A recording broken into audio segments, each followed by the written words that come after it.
नमस्कार, खैराल online classes में आपका स्वागत है। इससे पहले वाली क्लास में पढ़े थे कि सबसे पहले पढ़ा बाल्यावस्था, शैशवावस्था, फिर बाल्यावस्था और किशोरावस्था। आज पढ़ेंगे कि विकास के जो सिद्धांत हैं, बाल विकास में जो सिद्धांत है उनके बारे में उनका अध्ययन करेंगे। तो सबसे पहले है जीन प्याजे का संज्ञानात्मक विकास का सिद्धांत।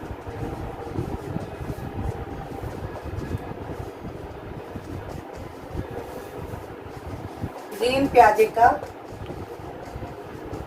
संज्ञानात्मक विकास का सिद्धांत।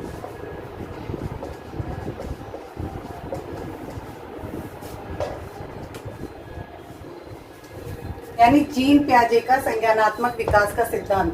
जो मनोवैज्ञानिक जीन प्याजे हैं उन्होंने संज्ञानात्मक यानी संज्ञान, ज्ञानात्मक और मानसिक विकास पर, जो मानसिक विकास होता है उसका सिद्धांत दिया था कि किस प्रकार से होता है। ठीक है। जीन प्याजे स्विट्जरलैंड के निवासी थे।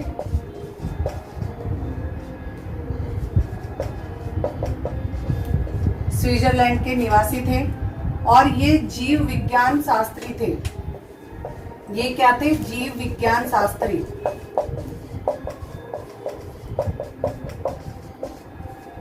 और इन्हें विकासात्मक मनोवैज्ञानिक भी कहा जाता है। इन्हें क्या कहा जाता है? विकासात्मक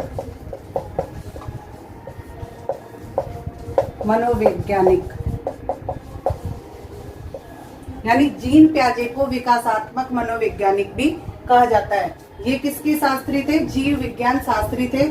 इन्होंने जो संज्ञानात्मक विकास का सिद्धांत दिया था वो उस पे अध्ययन सबसे पहले इन्होंने अपने खुद के बच्चे पर, यानी अपने बच्चे पर और जो अन्य बच्चे हैं उन पर इन्होंने अध्ययन किया था। जो अन्य बच्चे हैं उनके संज्ञान, ज्ञानात्मक, मानसिक,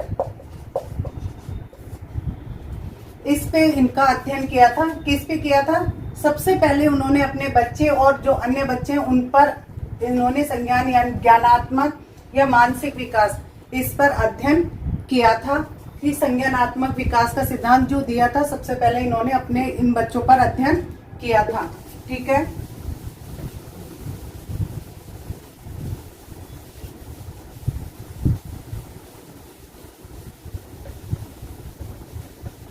अब जो ये संज्ञानात्मक विकास दिया था, तो ये जो संज्ञानात्मक जो शब्द है, संज्ञानात्मक, इसको हल करने के लिए इन्होंने दो भाग विभाजित किए थे। सबसे पहला दिया था संगठन और दूसरा दिया था अनुकूलन।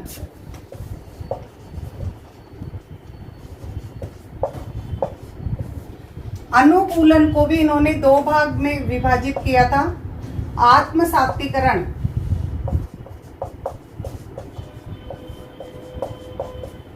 और दूसरा दिया था विशिष्टीकरण।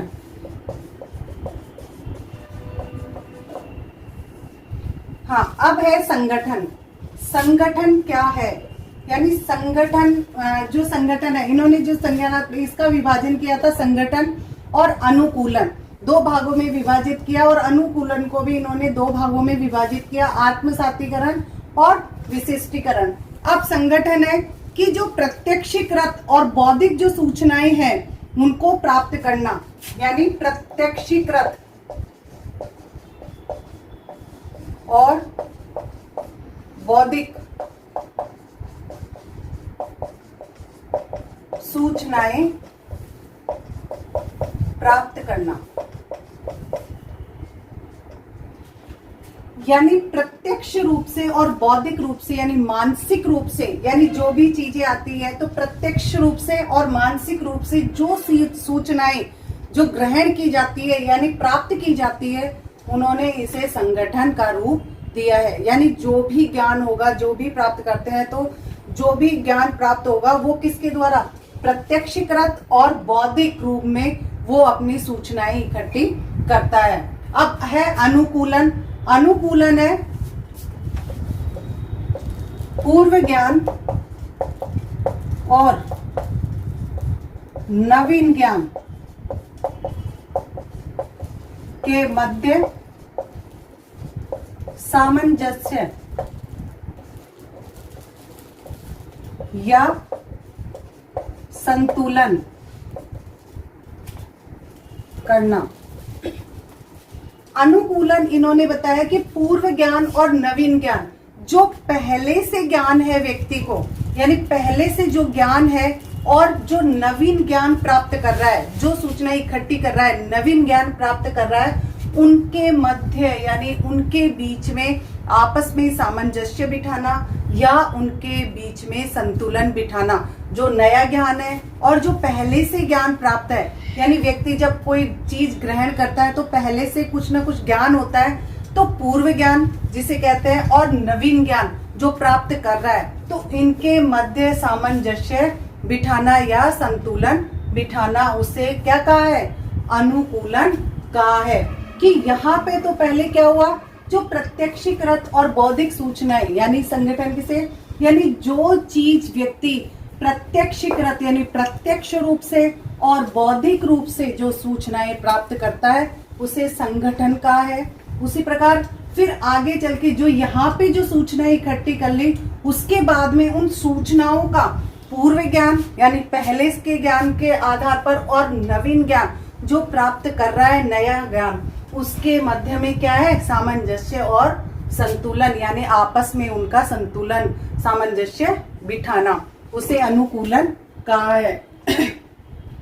अब देखिए आत्मसातीकरण, यानी आत्मसातीकरण कहा है? नवीन ज्ञान प्राप्त करना, नवीन ज्ञान प्राप्त करना। यहां से सामंजस्य हो गया, यानी आपस में पहले के ज्ञान में और नवीन ज्ञान में जो नया ज्ञान है उनके मध्य में सामंजस्य हो गया। उसके बाद में उस जो नवीन ज्ञान है उसको प्राप्त करना ही क्या है? आत्मसातीकरण। आत्मसातीकरण यानी अपने आप में सातीकरण करना, यानी आत्म में बिठाना, तो यानी नवीन ज्ञान को प्राप्त करना। क्या हो गया? आत्मसातीकरण। उसी प्रकार है विशिष्टीकरण, नवीन ज्ञान का विस्तार करना, इसका होगा नवीन ज्ञान को प्राप्त करना। ठीक है, सॉरी, नवीन ज्ञान का विस्तार करना।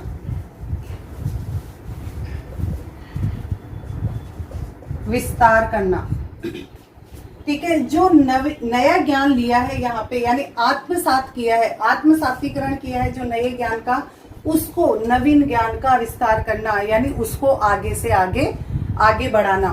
ठीक है, तो इसीलिए जीन प्याजे ने संज्ञानात्मक जो वो है उसमें दो भाग दिए हैं इन्होंने, संगठन और अनुकूलन। संगठन में उन्होंने बताया कि प्रत्यक्षीकृत और बौद्धिक सूचनाएं, यानी प्रत्यक्ष रूप से और बौद्धिक रूप से, मानसिक रूप से जो सूचनाएं इकट्ठी यानी सूचनाएं प्राप्त करना, सूचनाएं प्राप्त करने के बाद में अनुकूलन करना, यानी जो पहले से ज्ञान है और जो नया ज्ञान प्राप्त कर रहा है उनके मध्य सामंजस्य बिठाना।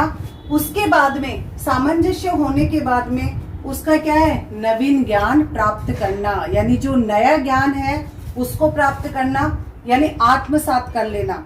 आत्मसात के बाद में उस नए ज्ञान का आगे से आगे बढ़ाना, यानी उसका विस्तार करना ही क्या होता है? विशिष्टीकरण होता है। ठीक है,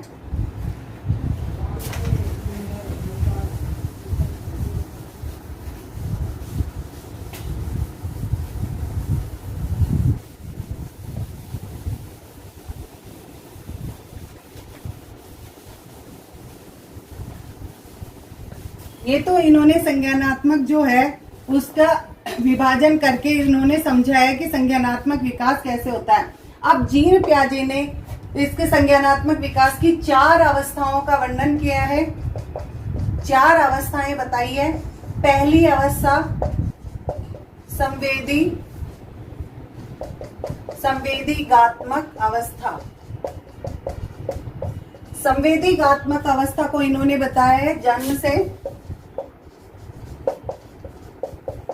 2 वर्ष, यानी बच्चा जब जन्म लेता है उसके 2 वर्ष तक कौन सी अवस्था होती है? संवेदीगात्मक अवस्था। सेकंड अवस्था बताई है इन्होंने पूर्व संक्रियात्मक अवस्था,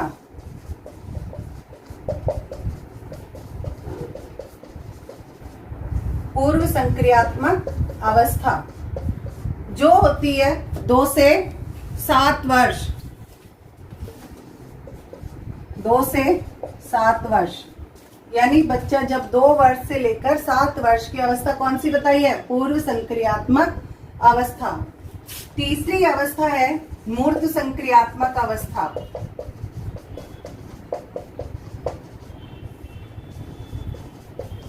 मूर्त संक्रियात्मक अवस्था, मूर्त संक्रियात्मक बताई है 7 से 11 वर्ष, यानी 7 वर्ष से लेकर 11 वर्ष की अवस्था को कौन सी अवस्था बताई है? मूर्त संक्रियात्मक अवस्था। चौथी अवस्था बताई है औपचारिक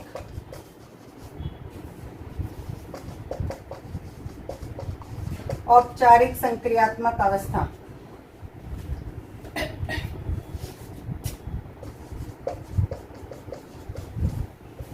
ग्यारह से 15 वर्ष तक। जीन प्याजे ने 4 अवस्थाओं का वर्णन किया है। 4 अवस्थाएं बताई है किसकी? संज्ञानात्मक विकास के सिद्धांत की। तो देखिए, संज्ञानात्मक विकास के सिद्धांत की 4 अवस्थाएं बताई है।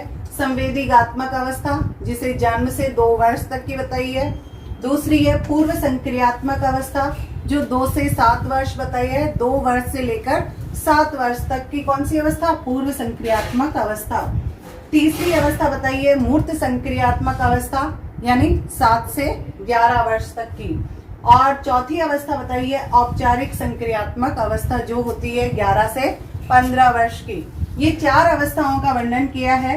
अब देखिए,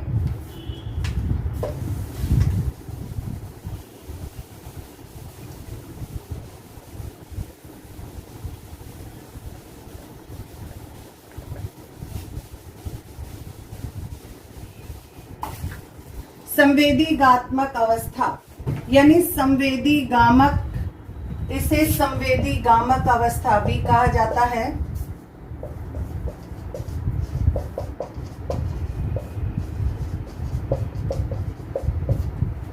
ठीक है, यह संवेदीगात्मक अवस्था या संवेदीगामक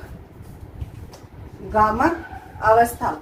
अब है कि गामक किसे कहा जाता है, यानी गामक एक क्रिया मोटर उसका नाम है। तो बालक जो भी कार्य करता है, यानी बालक जो बच्चा होता है जो भी कार्य करता है, यानी अपने शरीर के अनुसार जो भी क्रियाएं करता है, उसे गामक कहा जाता है। यानी बालक एक जब छोटा बच्चा होता है तो वो जो भी क्रियाएं करता है तो वो क्या होती है? गामक क्रिया कहलाती है। यानी जो भी कुछ देखता है, जो भी कुछ देखता है तो क्या करता है? संवेदना। यानी जो भी कुछ देखता है तो क्या उत्पन्न होती है? संवेदना उत्पन्न होती है। इसीलिए इसे संवेदी गामक अवस्था कहा जाता है। यानी जो भी क्रिया करेगा उसके बाद में जो उसके अंदर जो देखता है उसके अंदर जो संवेदना उत्पन्न होती है उसे ही क्या कहते हैं? संवेदीगात्मक अवस्था कहा जाता है। ठीक है, यानी संवेदना क्या होती है? यानी इंद्रियों से जो प्राप्त ज्ञान है वही संवेदना होती है। यानी जो अपनी इंद्रियां होती है उसके द्वारा जो ज्ञान है अगर वो लिया जाता है तो वो क्या होती है? संवेदना होती है। इंद्रियों के द्वारा जो ज्ञान प्राप्त किया जाता है, यानी इंद्रियों के द्वारा जो ज्ञान प्राप्त किया जाता है उसे क्या कहते हैं? संवेदना कहते हैं, या संवेदी होती है, यानी संवेदी समझ होती है। ठीक है, उसे क्या कहते हैं? संवेदना कहते हैं। अब गामक क्रिया, यानी गामक जो बताई, यानी शारीरिक क्रिया।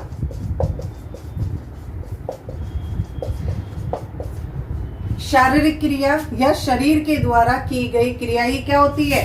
गामक क्रिया होती है। अब जैसे गामक क्रिया क्या? गामक क्रिया जन्मजात या अर्जित, दोनों ही होती है। कौन सी होती है? जन्मजात और अर्जित दोनों ही होती है। जैसे कौन कौन सी होती है गामक क्रिया, यानी जो सहज क्रियाएं की जाती है?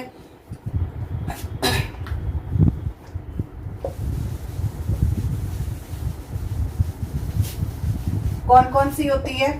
जैसे पकड़ना, खेलना, पकड़ना, खेलना, लिखना।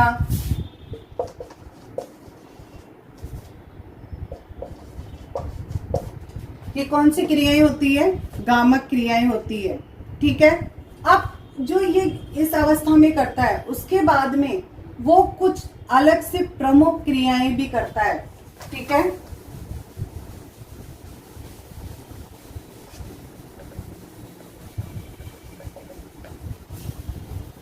प्रमुख क्रियाएं भी करता है, जिसमें पहली होती है स्कीमा।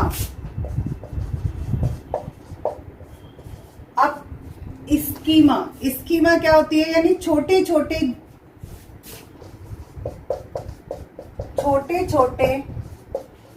बच्चे जो क्रियाएं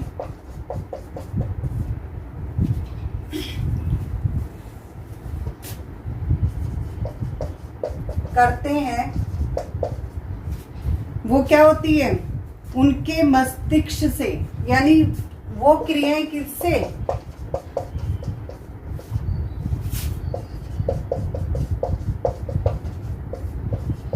मस्तिष्क से जुड़ी रहती है। किससे? मस्तिष्क से। उसे स्कीमा कहा जाता है। यानी जब छोटे छोटे बच्चे जो क्रियाएं करते हैं, यानी जैसे जो भी क्रियाएं करते हैं, जो सहज क्रियाएं होती है, छोटे बच्चे जो भी क्रियाएं करते हैं वो किससे? वो क्रियाएं मस्तिष्क से जुड़ी रहती है, उन्हें ही क्या कहते हैं? स्कीमा कहा जाता है। यानी जो छोटे बच्चे होते हैं, तो जैसे पकड़ना, खेलना, या किसी चीज को पकड़ के कुछ में लिखना, या चलना, चूसना वगैरह, तो ये जो क्रियाएं होती है ये किससे जुड़ी हुई रहती है? यानी मस्तिष्क से जुड़ी हुई रहती है। इन्हें ही क्या कहा जाता है? स्कीमा कहा जाता है। इसलिए ठीक है। दूसरा इन्होंने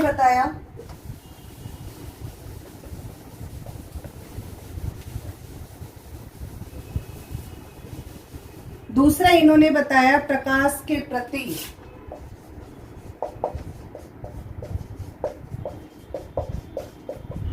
कह रहे ना, सचेत रहना या सचेत होना। ठीक है। यानी प्रकाश के प्रति, यानी जब भी कोई उजाला होता है, प्रकाश होता है, तो उसके प्रति वो हमेशा सचेत हो जाते हैं। यानी छोटे बच्चों के ऊपर अगर उजाला करे या कुछ लाइट का प्रकाश करे या सूरज का प्रकाश हो, तो वो हमेशा सचेत हो जाते हैं, उसकी तरफ देखते रहते हैं। ठीक है। तो यानी प्रकाश, यानी उसके प्रति हमेशा सजग रहते हैं। ठीक है। ये तो दो चीजें बताई उन्होंने महत्वपूर्ण, स्कीमा और प्रकाश के प्रति सचेत होना। यही संवेदीगात्मक अवस्था के बारे में उन्होंने कहा है। अब है दूसरी अवस्था। दूसरी अवस्था बताइए, पूर्व संक्रियात्मक अवस्था।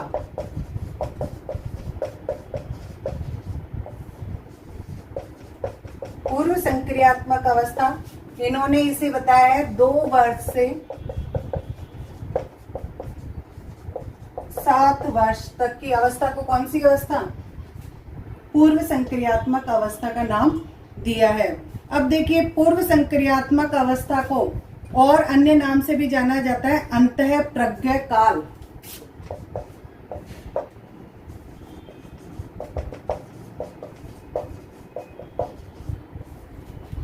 यानी अंतः प्रज्ञा काल भी कहा जाता है। कौन सी अवस्था को? पूर्व संक्रियात्मक अवस्था को अंतः प्रज्ञा काल भी कहा जाता है। यानी बालक के अंदर जो भी विभिन्न वस्तुओं के प्रति जो संप्रत्यय बनता है, यानी जो बालक है अगर किसी वस्तु को देखकर जो भी संप्रत्यय बनता है, विभिन्न वस्तुओं को देखकर जो संप्रत्यय बनता है, उसे ही अंतः प्रज्ञा काल कहा जाता है। यानी बालक जो भी चीजें देखता है तो उसके अंदर जो भी कॉन्सेप्ट बनता है, उसके बारे में जो भी संप्रत्यय बनता है, उसे ही क्या कहते हैं, अंतः प्रज्ञा काल कहा जाता है। अब इस अवस्था में जो पूर्व संक्रियात्मक अवस्था है, तो इस अवस्था में क्या करते हैं, इस अवस्था में बच्चे किसके साथ, पड़ोसी बच्चों के साथ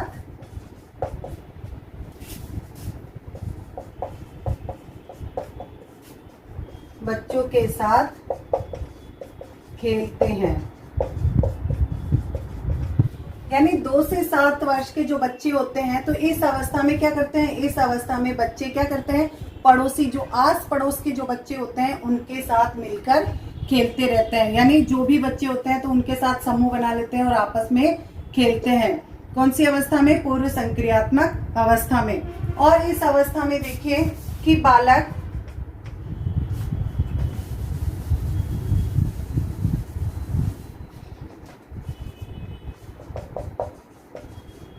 इस अवस्था में बालक क्या करते हैं, प्रतीकों का,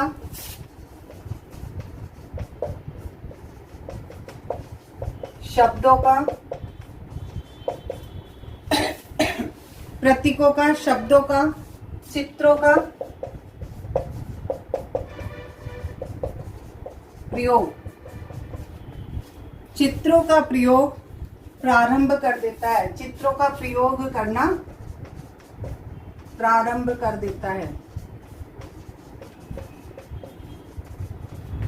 यानी जो बच्चा 2 से 7 वर्ष का होता है तो इस अवस्था में क्या करता है, यानी जो इस अवस्था में बच्चा होता है तो वह प्रतीकों का, शब्दों का, चित्रों का, यानी चित्र बनाना, शब्दों का बोलना, शब्दों को लिखना, ये सब करना प्रारंभ कर देता है। कौन सी अवस्था में, पूर्व संक्रियात्मक अवस्था में क्या है, प्रतीकों का, शब्दों का और चित्रों का प्रयोग करना सीख जाता है। ठीक है।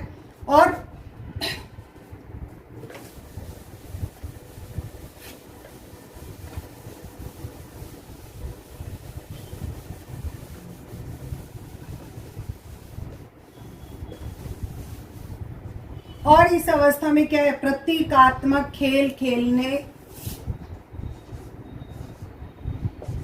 प्रतीकात्मक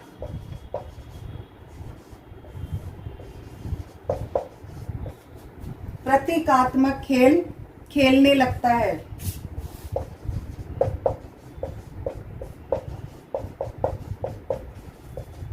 अब प्रतीकात्मक क्या होता है, यानी प्रतीकात्मक होता है पड़ोसी बच्चों के साथ,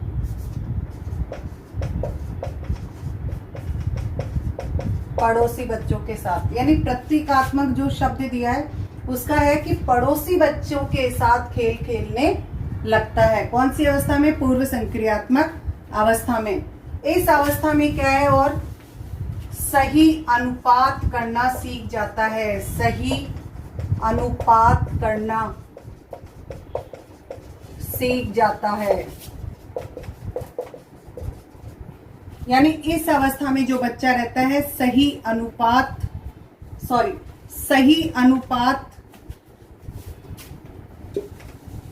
नहीं कर पाता है।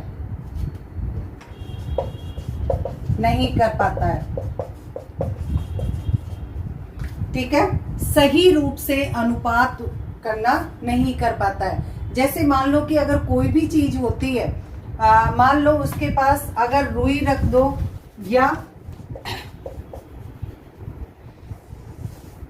या कोई बाट रख दो, ठीक है, तो ये अगर 2 किलो का रखा है तो वो क्या करेगा, सबसे ज्यादा इस जो बड़ा दिख रहा है उसी को बड़ा बताएगा और जो छोटा दिख रहा है उसी को छोटा समझेगा। वजन कितना है उसको पता नहीं है, इसीलिए जो चीज उसके सामने बड़ी दिखाई दे रही है उसी को वो बड़ा बताएगा और जो चीज छोटी दिखाई दे रही है उसको छोटा बताएगा। इसीलिए वह सही अनुपात नहीं कर पाता है।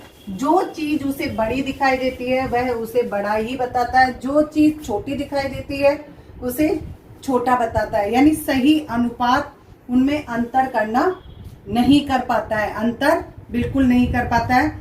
इस अवस्था में बालक सही चित्र नहीं बना पाता है। यानी इस अवस्था में बालक सही चित्र नहीं बना पाता है।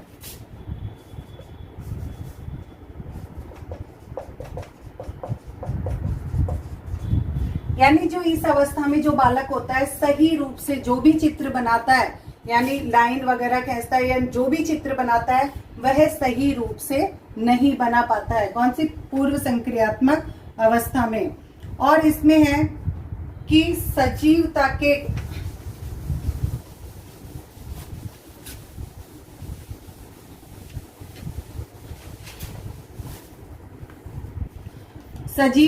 लक्षण देखने को मिलते हैं।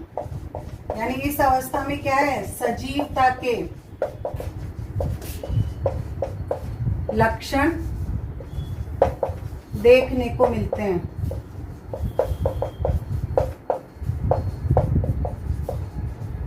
यानी पूर्व संक्रियात्मक अवस्था में जो बालक होता है, यानी 2 से 7 वर्ष का बालक, सजीवता के उसके जो लक्षण है वो दिखाई देने लगते हैं। ठीक है। और यानी 2 से 7 वर्ष का बच्चा जो अवस्था होती है, आपने पढ़ा था कि शेषव अवस्था जन्म से 5 वर्ष होती है। तो इसमें जब बच्चा जब बाल्य अवस्था में पहुंचता है तो जो सही रूप से चित्र बनाना, शब्दों का या सही रूप से अंतर, यानी जो भी चीजें होती है उसमें अनुपात में अंतर करना नहीं कर पाता है। यानी जो भी चीज उसको बड़ी दिखाई देती है वो उसको बड़ा ही बताता है, जो चीज छोटी होती है वो छोटी बताता है। इसीलिए इसको कहा है पूर्व संक्रियात्मक अवस्था कहा गया है। ठीक है। अब तीसरी अवस्था है,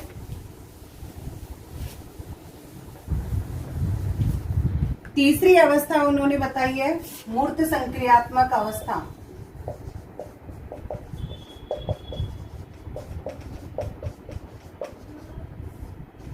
मूर्त संक्रियात्मक अवस्था। मूर्त संक्रियात्मक अवस्था उन्होंने बताई है 7 से 11 वर्ष। यानी 7 से 11 वर्ष की अवस्था को उन्होंने मूर्त संक्रियात्मक अवस्था की है। अब इस अवस्था में क्या है? जो मूर्त संक्रियात्मक अवस्था है, इस अवस्था में सही अनुपात करना सीख जाता है।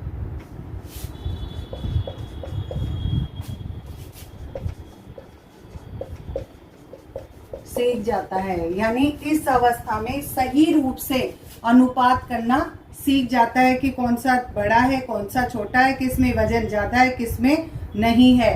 और इस अवस्था में क्या है? तर्क या तार्किक चिंतन करना भी शुरू कर देता है। यानी तर्क देना और तार्किक चिंतन, यानी कोई भी चीज अगर उसके सामने पूछी जाती है या बताई जाती है तो हर चीज में वह हर बात में तर्क करने लग जाता है। और जो तार्किक चिंतन है उसमें चिंतन करने लग जाता है, यानी चिंतन मनन करने लग जाता है। ठीक है। कौन सी अवस्था में? मूर्त संक्रियात्मक अवस्था में।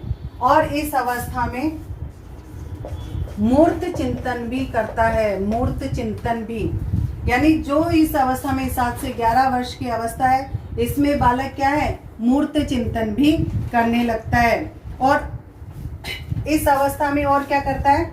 आरोही और अवरोही क्रम को समझता है। यानी आरोही और अवरोही क्रम को वो समझने लगता है कि कौन सी आरोही क्रम में है, कौन सी अवरोही क्रम में है।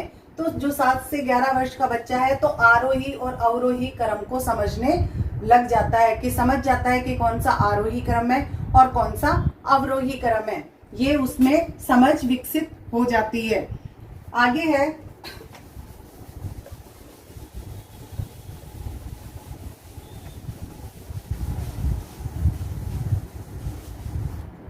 यानी इसी अवस्था में आगे देखिए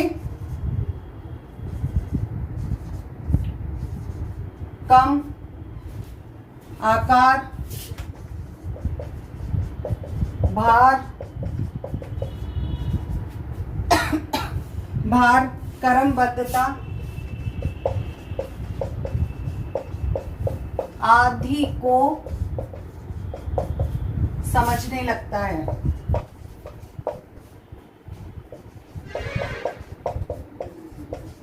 यानी आदि को समझ जाता है।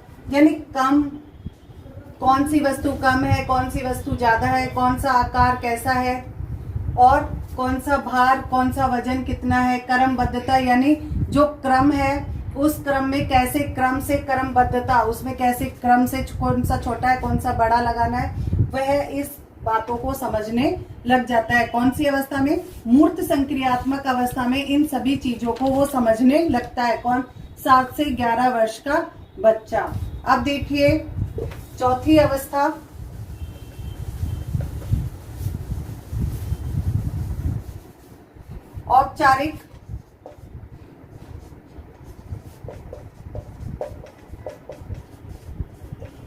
औपचारिक संक्रियात्मक अवस्था। यह है 11 से 15 वर्ष तक की अवस्था को कौन सी अवस्था कहा है?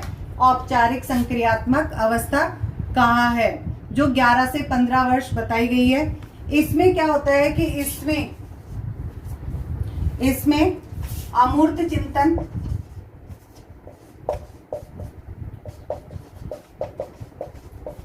अब अमूर्त चिंतन, उसमें मूर्त चिंतन करता था और इसमें अमूर्त चिंतन, जिसमें निर्णय करना सीख जाता है। शक्ति,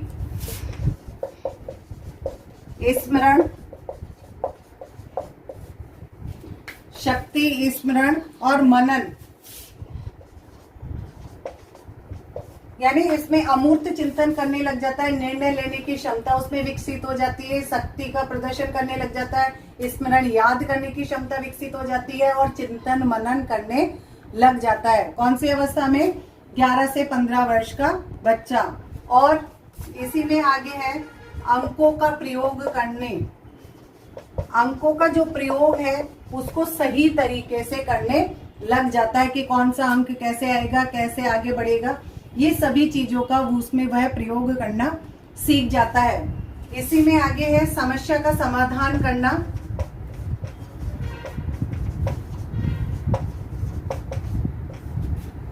समस्या का समाधान करने लगता है, यानी इस अवस्था में जो भी समस्या बच्चे के सामने आती है उसका वह समाधान करने लग जाता है। यानी जब खुद निर्णय लेने की अगर उसमें क्षमता होगी तो जो भी समस्या आती है उसका समाधान खुद में खुद करने लग जाता है। कौन सी अवस्था में? औपचारिक संक्रियात्मक अवस्था में। और आगे है कार्य कारण को समझने लगता है। कार्य कारण को समझने लगता है, यानी जो भी कार्य होता है और उसका क्या कारण है उसको वह समझने लगता है। 11 से 15 वर्ष का बच्चा इन सभी चीजों के बारे में वह कार्य करता है। कौन सी समस्या आ गई, कौन सा समाधान कैसे करना है, निर्णय लेने की क्षमता, शक्ति का प्रदर्शन, याद करने की क्षमता या तर्क, चिंतन, मनन करने की क्षमता उसमें विकसित होने लगती है। और कार्य कारण, जो भी कार्य होता है कि किस कारणों से होता है, यह सब वह समझने लगता है। ठीक है, ये जीन प्याजे की 4 अवस्थाओं का वर्णन किया है जीन प्याजे ने, और जीन प्याजे ने ये 4 अवस्थाएं बताई है। अब आगे इसके बाद में अगली क्लास में अगला सिद्धांत पढ़ेंगे। Thank you.